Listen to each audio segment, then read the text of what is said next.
ఉమ్.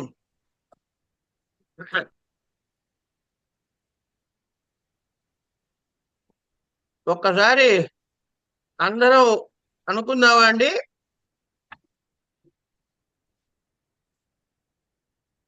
ప్రార్థన ఓ చెప్పండి. అందరూ ఆడియోలు ఆన్ చేయండి ఒకసారి. చేశాం. వీడియోలు ఆన్ చేస్తే నాకు అభ్యంతరం లేదు, ఆడియోలు మాత్రం కంపల్సరీ ఆన్ చేయండి. Okay sir. సరస్వతి త్వయం దృష్ట్వా సరస్వతి త్వయం దృష్ట్వా త్వయం కాదు, త్వయం దృష్ట్వా వీణా పుస్తకధారిణి హంసవాహ సమాయుక్త విద్యాదానకరీ మమ ప్రథమం భారతీ నామం ద్వితీయం చ సరస్వతి తృతీయం శారదా దేవి చతుర్థం హంసవాహన పంచమం జగతి ఖ్యాతం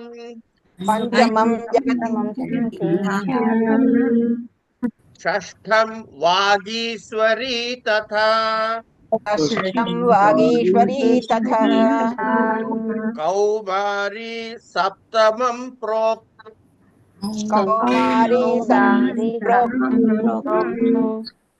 అష్టమం బ్రహ్మచారిణి నవమం బుద్ధిదాత్రీ చ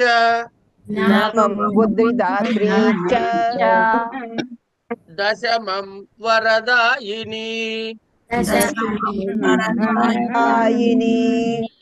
ఏకాదశం క్షుద్రఘంట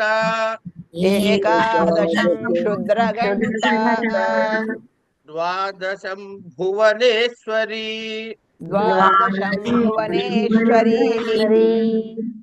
బ్రాహ్మీ ద్వాదశ నామాని త్రిసంధ్యం యః పఠేన్నరః సర్వసిద్ధికరీ తస్య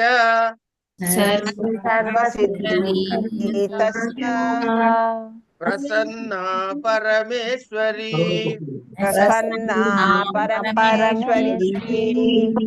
సా మే జిహ్వాగ్రే సా మే వసతు జిహ్వాగ్రే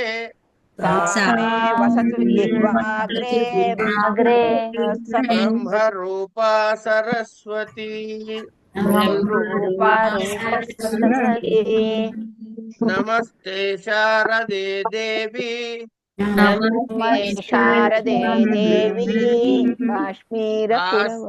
కాశ్మీరపురవాసిని త్వామహం ప్రార్థయే నిత్యం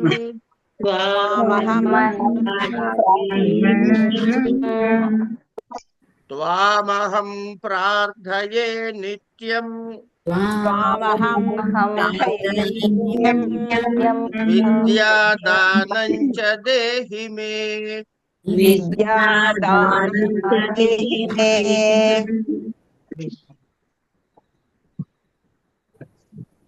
సార్ ఒక డౌట్ అండి, క్షుద్రగంట అంటే మీనింగ్ ఏంటి సార్ ఇక్కడ?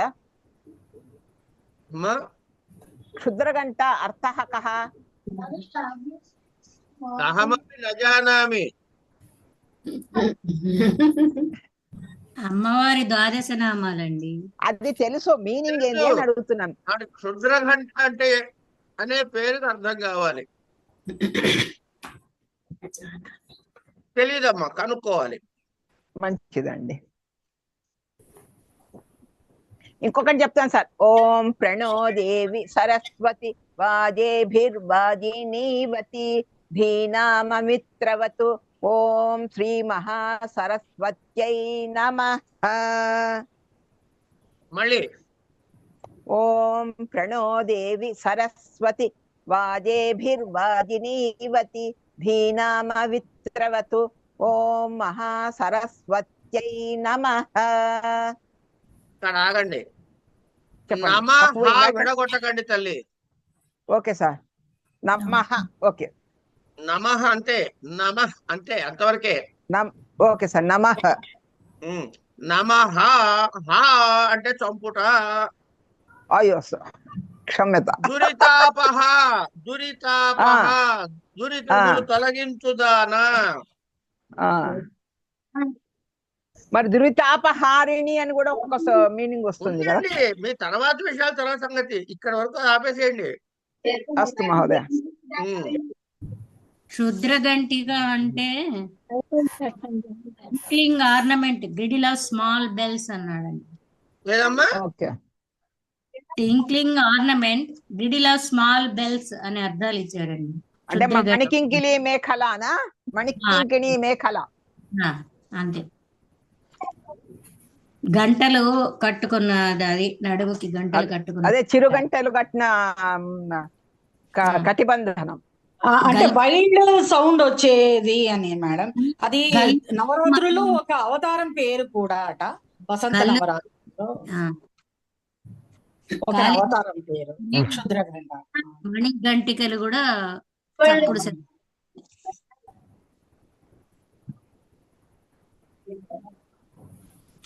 వాళ్ళు వసంత పంచమి అన్నారు కదా పెద్దవాళ్ళు. ఒకసారి ఆవిడ పేరు తలుచుకుని ఆ రెండు కాళ్ళు పట్టుకుంటే ఆవిడ ఏం చేస్తుంటే వచ్చి మన బుర్రలో కూర్చుని అప్పటికప్పుడు చిట్టీలు అందిస్తూ ఉంటుంది. అవశ్యం మహోదయ.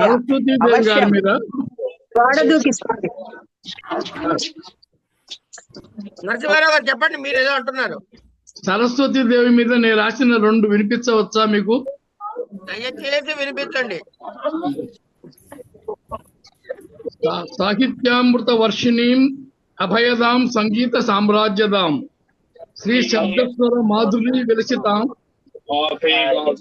మాంగళ్య దాత్రీం శుభాం సత్సంగే వసతిం సదా స్వరణుతాం సాహిత్య సంస్కారదాం శ్రీ శ్వేతాం సుమశోభినీం శృతిలయాం శ్రీ శారదాంబాం భజే.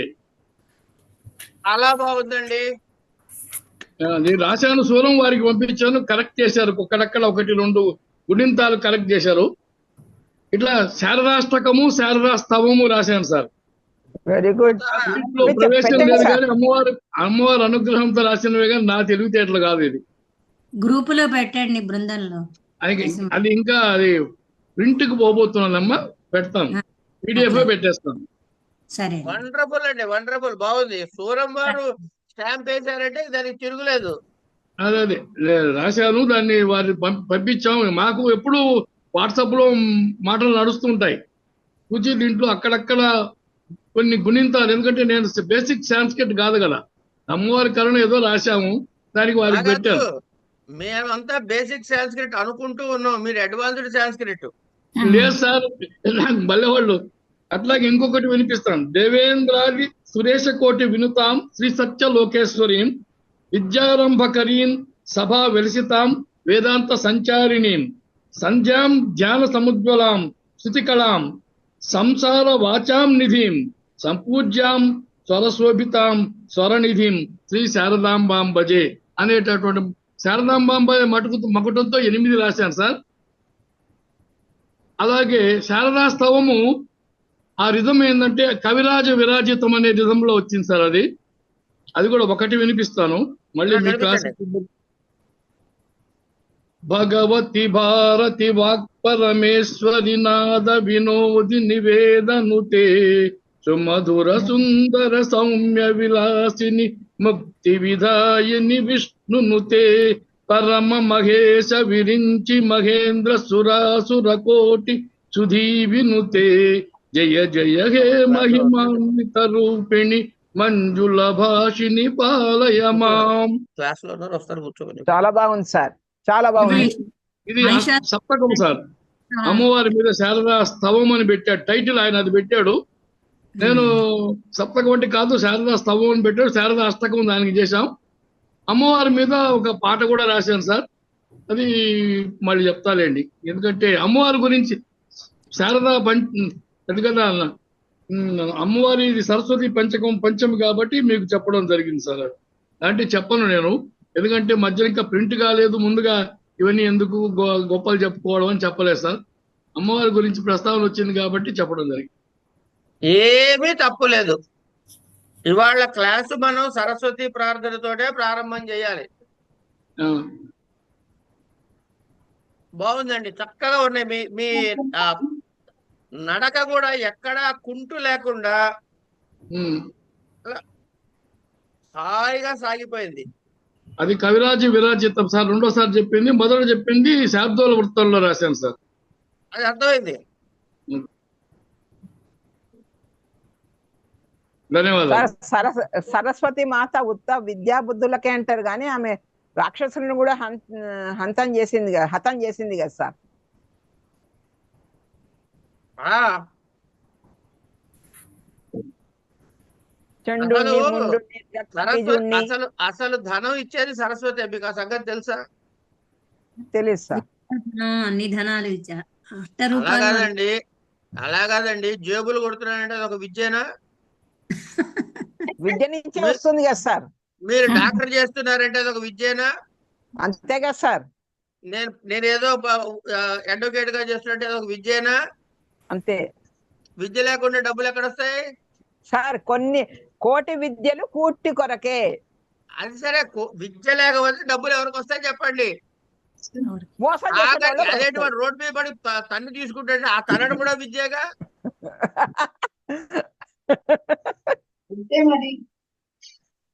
కానీ ఎవరు లేని ధనం కదండి విద్య. అమ్మా చోరులు తస్కరించలేని ధనం విద్య. అదే విద్య నిగూఢ గుప్త పవిత్రము ఆ. పురుషానికి. వచ్చా ఎవరికైనా అది? సార్ ఎప్పుడో విన్నాం కానీ నోటికి రాదు. ఎప్పుడో చిన్నప్పుడు బచపనానే. ఏనుగు లక్ష్మణ కవి చెప్పింది. అదే మరి. అన్ని భర్తృహరి సుభాషితాలని ఏనుగు లక్ష్మణ కవినే కదా అనువదించింది తెలుగులో.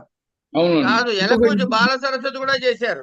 బాల సరస్వతి గారు ఇంకొకరు కూడా ముగ్గురు అనువదించారు సార్ వాటిని.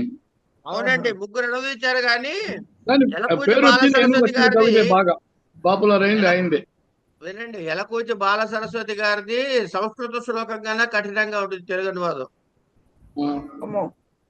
మీరు తట్టుకోలేరు, ఎవరు తట్టుకోలేరు.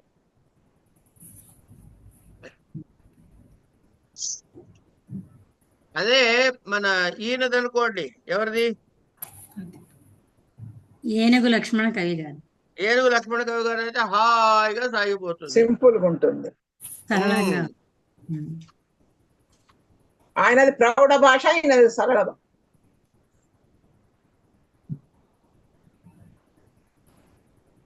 ఇప్పుడు ఆయన పేరు ఏదది? అదేంటండి అది? ఉమ్.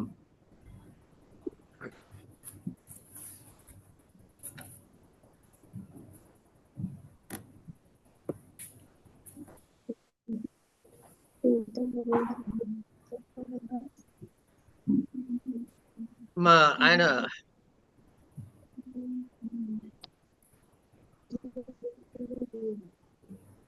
మొదటిది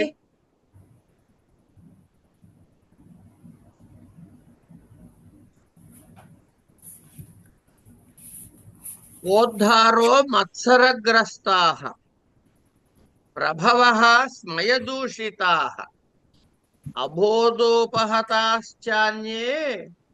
జీర్ణమంగే సుభాషితం అన్నాడు.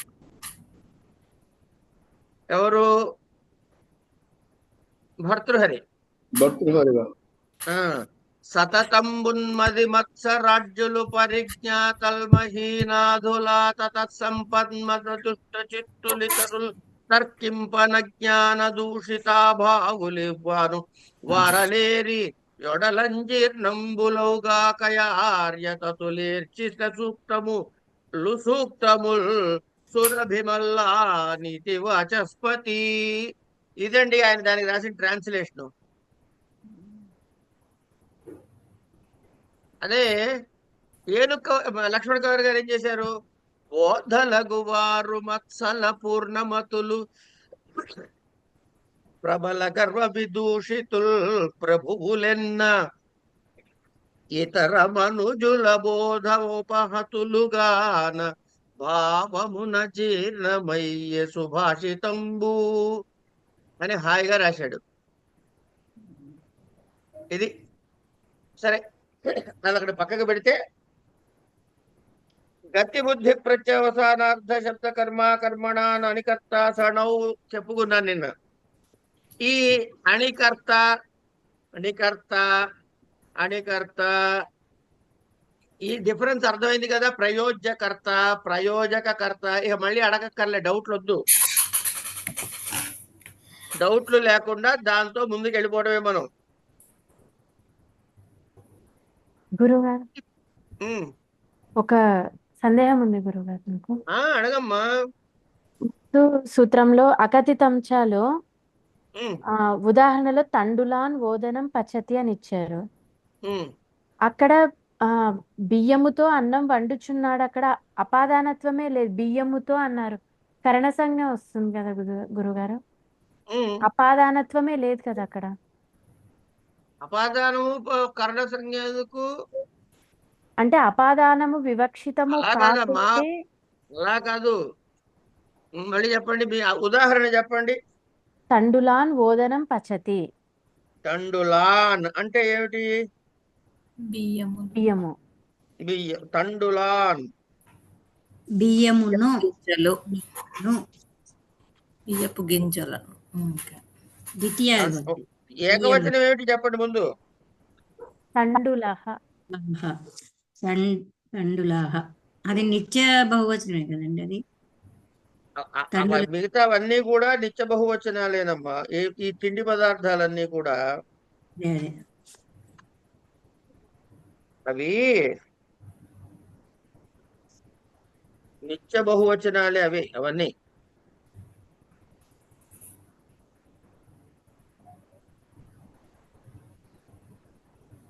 ముందు ఉదాహరణలో బలిం యాచతే వసుధాం అన్నారు. అక్కడ అపాదానత్వం అవివక్షితం అయింది కాబట్టి ద్వితీయ విభక్తి వచ్చింది అన్నారు. ఇక్కడ బియ్యముతో అన్నం వండుచున్నాడు అన్నారు. అక్కడ అపాదాన సంజ్ఞనే బియ్యముతో అపాదానం కాదమ్మా, కరణ సంజ్ఞ అనాలి. అంటే కింద మళ్ళీ తండుల మందలి అపాదానత్వము అన్నారు. అక్కడ అపాదానత్వం ఏం లేదు అక్కడ. వివక్షతము కానందున అన్నాడు, పక్కనే చూడమ్మ. అపాదానత్వం వివక్షితము కానందున అన్నాడు, అది చూడమ్మా, దానికి పక్కనే పెట్టాడు.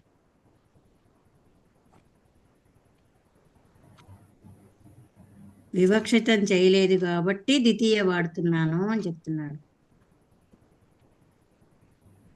ముందు ఎగ్జాంపుల్లో బలి నుండి భూమిని యాచిస్తున్నాడు, అక్కడ అపాదానత్వము అన్నారు. అక్కడ కాదు కాబట్టి అదే వస్తుంది. అపాదానత్వము అవివక్షితం కాకుండా ఉండడం వల్ల కర్మ కానందున ఒకటే అర్థం కదమ్మా. అవివక్షితం అన్నా వివక్షితము కానందున అన్న ఒకటే కదా అర్థం. కాలేదు అక్కడ, వివక్షితం కాలేదు అని. ఈ తండులాన్ బోధనం పద్ధతి.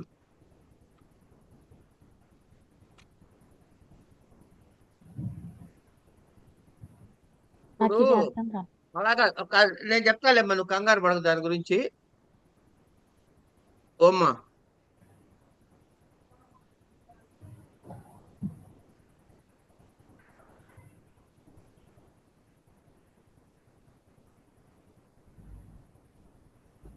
One second.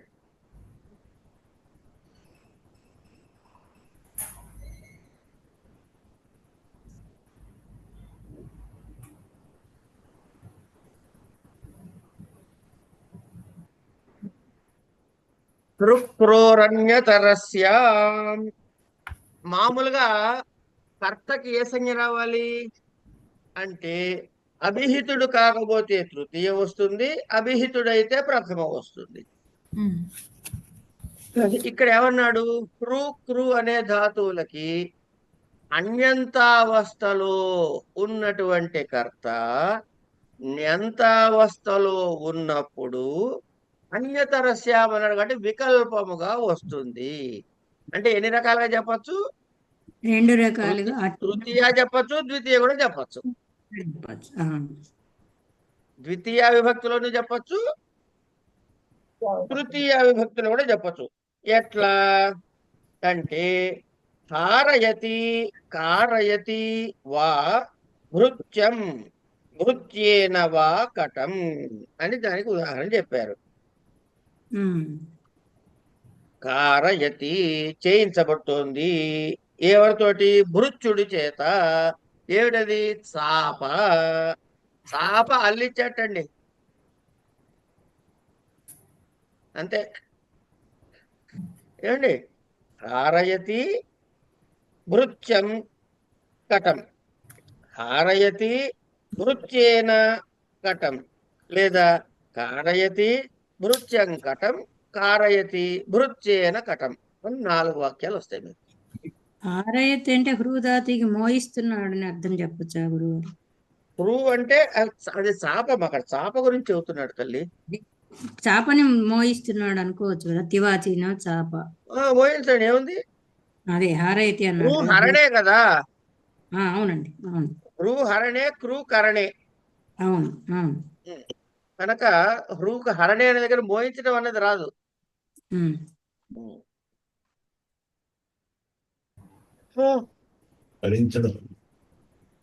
శంకర, మరి హారయతి ఏంటండి మీనింగ్? దొంగలించడం అండి, తీయించేయటం, అక్కడి నుంచి తీయించటం అనుకోవచ్చు. ఉన్న చోట నుంచి తీయించటం.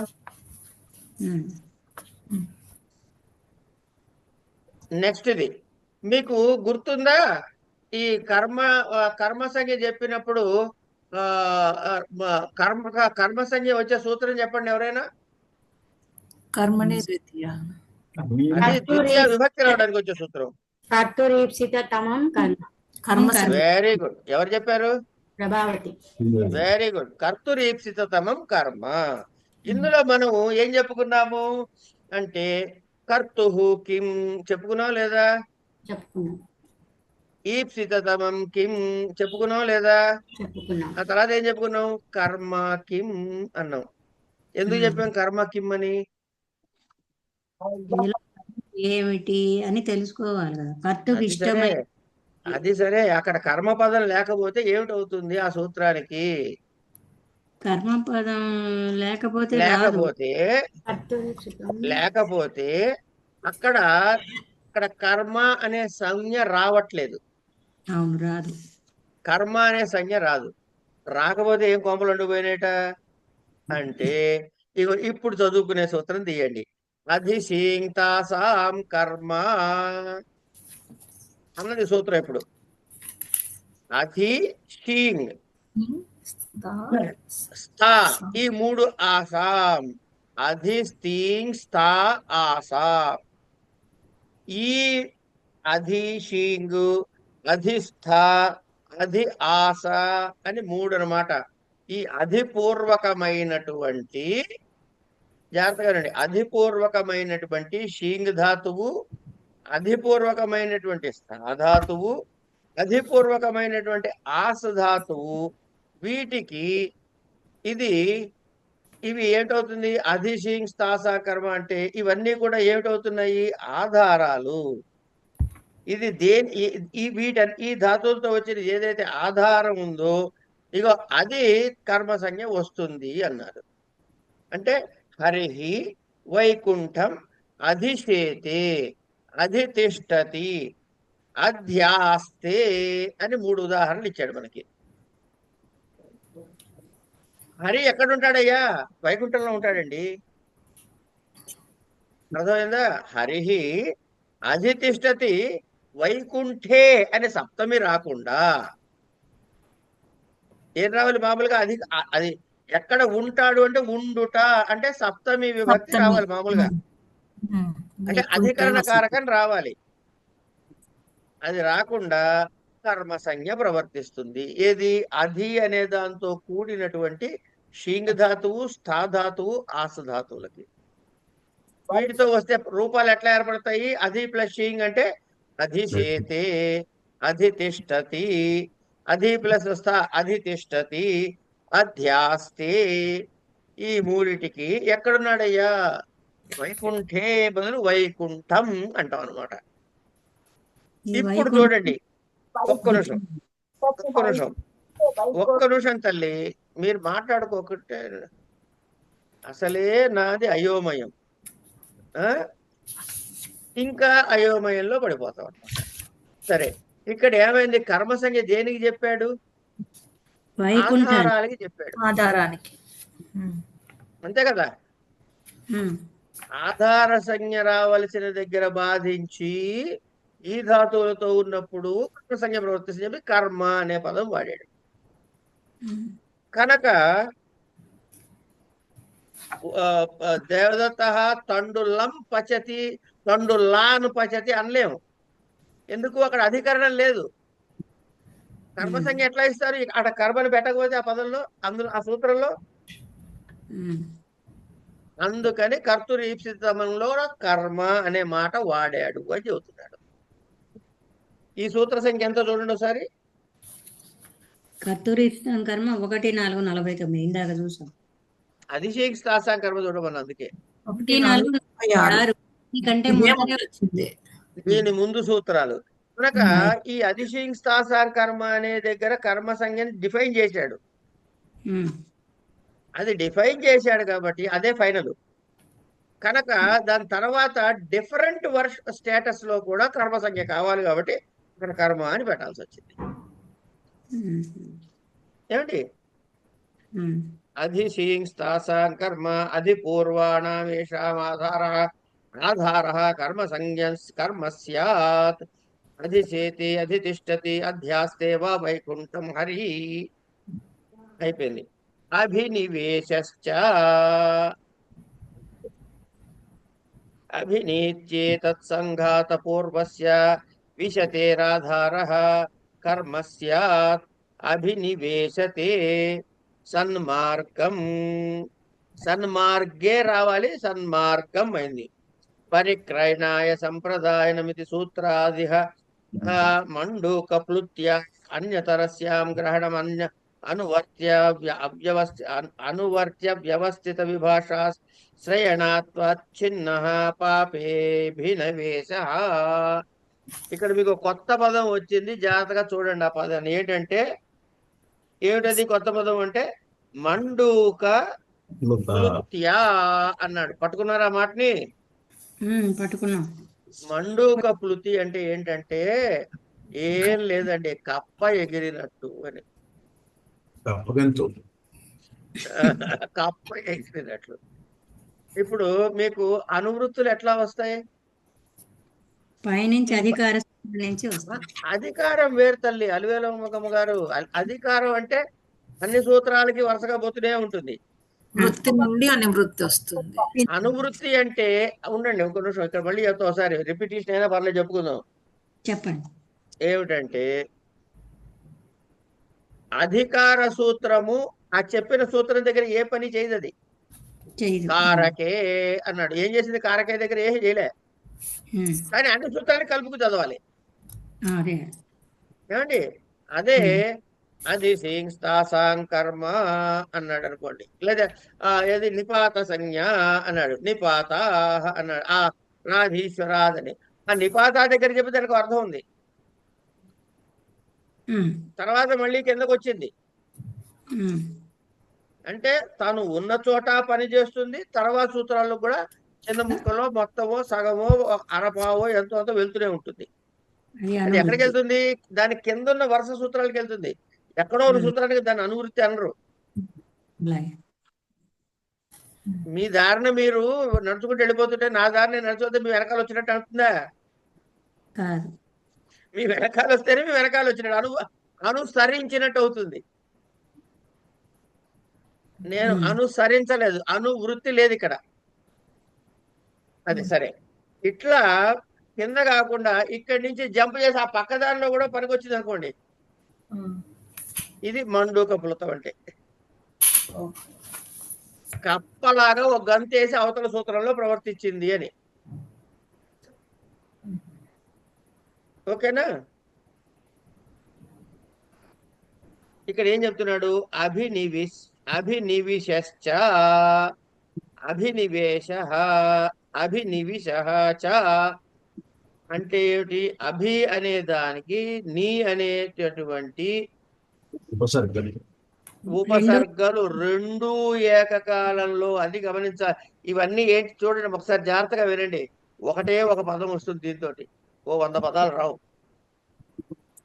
అభి ప్లస్ నీ ఉండి విషుధాతుకి కావాలన్నాడు. ఏమొస్తుంది? అభినివేశం తప్ప ఇంకేం రాదు. అమ్మా, అభి నీ అనే ఉపసర్గల్ని ముందుగా ఉన్నటువంటి విషధాతువు, దానికి ఏమిటి? అది ఆధారము అనే అర్థానికి కర్మ సంజ్ఞ ప్రవర్తిస్తుంది. అంటే ఏమిటి? అభినివిశతే సన్మార్గం, వాడు సన్మార్గంలో నడుస్తున్నాడండి. వాడు సన్మార్గంలో ఉన్నాడు. మార్గంలో ఉన్న మార్గం మీద ఉన్నాడు అంటే కనుక అధికరణం రావాలి అక్కడ, కాకుండా ద్వితీయ వచ్చి కర్మ సంజ్ఞ ప్రవర్తిస్తుంది అని చెబుతున్నాడు. ఇవి రెండు ఉపసర్గలు విషధాతుతో ఉన్నప్పుడు కలిసి ఉన్నప్పుడు ఒకసారి రెండు కలిసే ఉండాలి. సన్మార్గే విశతి బదులు సన్మార్గం అభినివేశతో అంతే. అంతే. ఏమండి? ఇది అయిన తర్వాత ఉపాన్వధ్యాంస్వసః ఉపాన్వధ్వాంగ్వసః ఉపాధిపూర్వస్య వసతేరాధారః కర్మసంజ్ఞం స్యాత్ అన్నాడు.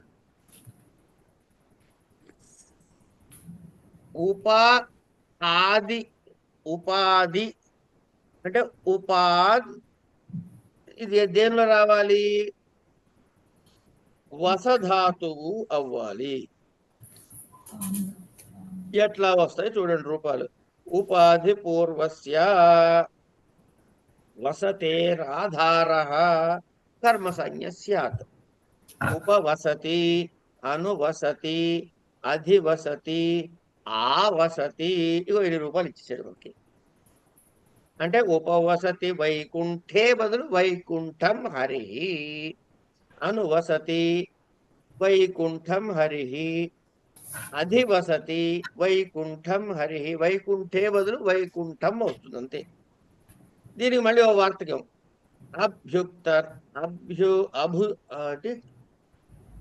అభుక్తర్థస్య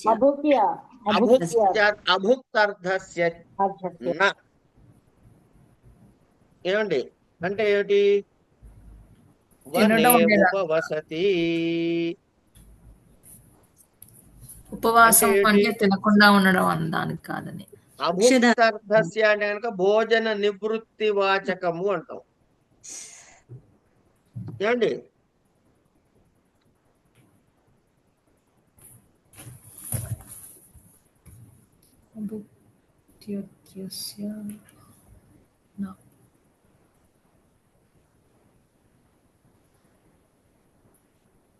అభుక్త్యర్థస్య అంటే ఉపవసతి అంటే 2 అర్థాలు కదండి.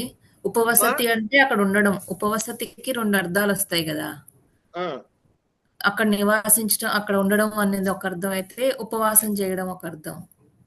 అందుకని ఉపవాసం దగ్గర సప్తమియే ఉంటుంది, కర్మ సంఖ్య రాదు. అదే అది భోజన నివృత్తి వాచక వసధాతువు యొక్క ఆధారానికి కర్మ సంజ్ఞ ప్రవర్తించదు. వనే ఉపవసతి అంటే అక్కడ కూర్చున్నాడు అని, అనగా వనమునందు ఉపవాసము చేయుచున్నాడు. ఇక్కడ చూసారా దానికి దీనికి డిఫరెన్స్?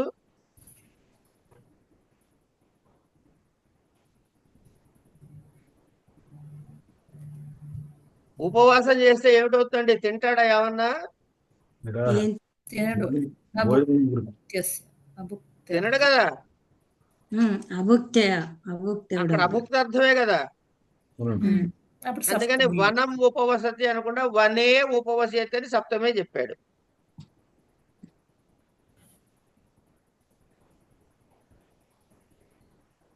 అంటే మామూలుగా భోజనార్థానికి సప్తమి రావాలి, ఇక్కడ భోజనార్థం కాదు అభుక్తార్థం కాబట్టి ఇక్కడ అది లేదండి ఉపవసతి అన్ని కూడా ఉపవసతి అంటే ఆహారం. ఉండుట అనే అర్థం అక్కడ.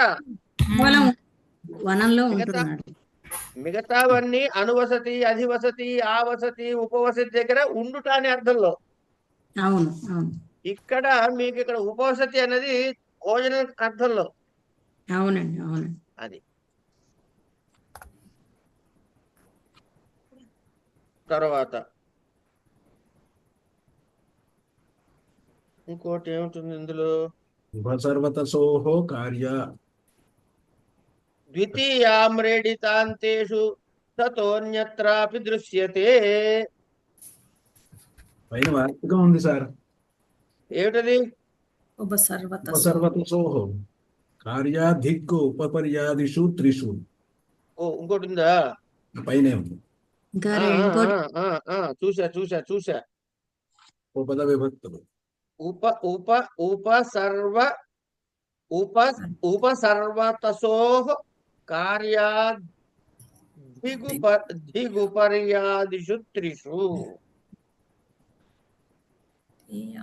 ఇది ఇక్కడ రాసుకోలేదా? నేను రాసుకున్న దానిలో మిస్ అయినట్టుంది ఇక్కడ. బయట సర్వత ఈ దిక్కు ఇవన్నీ అవి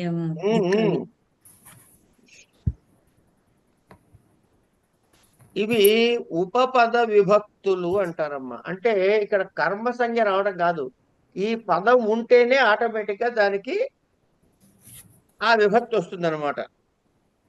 ఎట్లా? ఉభ సర్వతసోః కార్య, ఉభ సర్వతసోః కార్య దిగుపర్యాదిషు త్రిషు. హస్ అనే ప్రత్యయాంతము కలిగినటువంటి ఉభ సర్వ శబ్దముల కంటే ద్వితీయ విభక్తి వస్తుంది. ఉభయతః సర్వతః అన్నవి ఉభ శబ్దాన్ని మీద సర్వశబ్దం మీద తస్సు ప్రత్యయం చేస్తే వచ్చే రూపాలు. ఈ తస్సు ప్రత్యయం మనకు గుర్తున్నా ఉండకపోయినా పర్వాలేదు, సూత్రంలోనే ఉంది చూడండి. ఉభ సర్వతసోః అన్నాడు చూడండి. ఉభ సర్వతసోః. ఈ తసోః అంటే ఏమిటైంది అంటే పంచమి విభక్తిలో ఉంది. అంటే తర్వాత వచ్చేటటువంటి ప్రత్యయం గురించి చెప్పాడు అనమాట. వచ్చినప్పుడు ఉభయతః సర్వతః అనే శబ్దాల మీద వచ్చినప్పుడు అక్కడ కృష్ణం గోపాహ సర్వతః కృష్ణం అంటే కృష్ణ శబ్దం కంటే ఏమిటి వస్తుంది? ద్వితీయ విభక్తి వస్తుంది. వైపులా ధిక్ ధిక్ అంటే గనక నిందా వాచకం అండి. అది ధిక్కరించడం ధిక్కారం చేస్తామంటారే, అంటే వాడు కృష్ణ భక్తుడు కాదని. కృష్ణా భక్తం. కృష్ణకి దీర్ఘం ఉంటుంది చూడండి అక్కడ. కృష్ణ భక్తం కాదు, కృష్ణా భక్తం. కృష్ణుని భక్తి లేని వారని శత్రువులని. ఈ కృష్ణ భక్తుడు కాదురా అంటావే, అదన్నమాట ధిక్కారం. కృష్ణా భక్తం అంటే ఇప్పుడు కృష్ణా భక్త కంటే కూడా కృష్ణుడు భక్తుడు కానివాడు నిందార్హుడు అని దాని తాత్పర్యం. అదైన తర్వాత ఏమంటున్నాడు?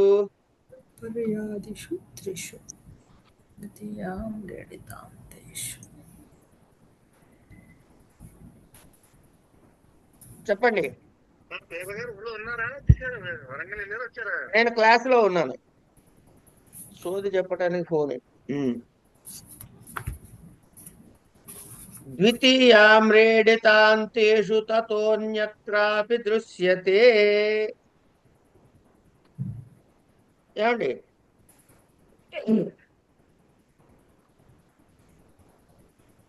పరి ఉన్నది ద్వితీయామ్రేడితేషు తతో అన్యత్రాపి దృశ్యతే. ఉభయతః కృష్ణం గోపా సర్వతః కృష్ణం గోపా ధికృష్ణ భక్తం ఉపరి లోకం హరిః. ఉపరి ఉపరి, ఇది గమనించక్కడ, పై లోకాలు. ఏమండి? ఆమ్రేడితం అంటే ఒకే పదము 2 సార్లు రావటం అండి. అంతంలో ఉండాలి మళ్ళీ, అది అంతలో ఉండాలి. అంతలో ఉపరి లోకం హరి అధ్యది లోకం, అధ్యది లోకం అంటే అధో లోకం అన్నమాట. తర్వాత అభితః పరితః సమయ నికషాః ప్రతియోగేపి వా. ఈ పదాల తర్వాత కూడా ద్వితీయ విభక్తి వస్తుంది అని. ఏమిటవి? అభితః కృష్ణం ఎదురుకుండా, పరితః కృష్ణం చుట్టూ, గ్రామం సమయ, నికషాలంకాం, స్వా కృష్ణ భక్తం తస్య శోచ్యత ఇత్యర్థః. బుభుక్షితం న ప్రతిభాతి కించిత్ అంటే అభితః పరితః సమయ నికష హా ప్రతి, ఇక వీటితో సంబంధం ఉన్నప్పుడు కూడా ద్వితీయ విభక్తి వస్తుంది. అభితః కృష్ణం మొదలైన ఉదాహరణలు మనం చూసాం. ఈ సంబంధంతో ఏమైంది? కృష్ణాది శబ్దాల కంటే ద్వితీయ విభక్తి మాత్రమే వస్తుంది. హా అనేది ఏమిటి? అవ్యయం అయినా సరే ఇక్కడ హా అన్నదానికి ఏం అర్థం చెప్తున్నంటే అయ్యో అంటామే. ఆ అయ్యో అనే అర్థం, విచారం అనే అర్థం అన్నమాట. హా కృష్ణ భక్త, అయ్యో పాప వాడు కృష్ణ భక్తుడు కాకుండా పోయాడ్రా అనుకున్నట్లు. సమయ అంటే అర్థమేంటి సార్? అమ్మా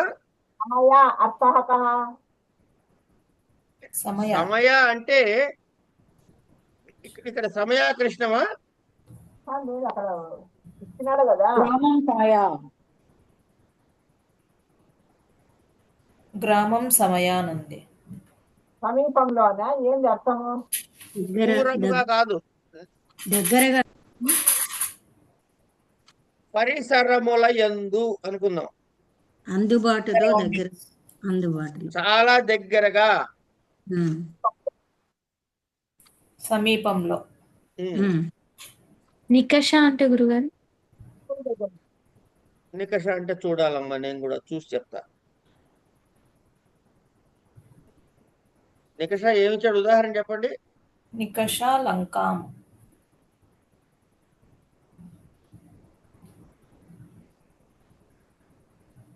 నికష లంక చెప్తా, ఇప్పుడు చెప్తా. అది కూడా తేల్చేద్దాం వాళ్ళు, ఎందుకు దాన్ని కూడా మనకి.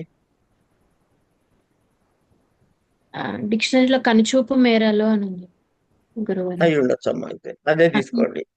అత్యంత సమీపంలోనే, మనకి దగ్గరలో కనిపిస్తున్నాడు, వాడు గ్రామానికి నా వస్తున్నాడు. దగ్గర డిక్షనరీ లేదు, అందుకని చెప్పి నేను వెంటనే చెప్పట్లే మీకు.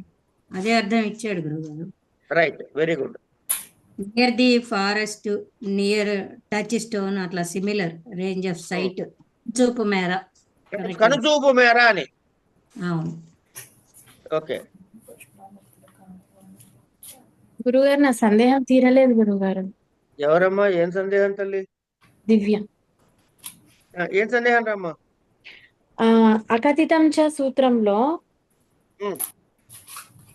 ఉదాహరణ తండులాన్ బోధనం పచ్చతి, దాని ముందు ఉదాహరణలో బలి నుండి భూమిని యాచిస్తున్నాడు అని ఉంది. నుండి ఒక్క నిమిషం. అకథితంచ చెప్పండి.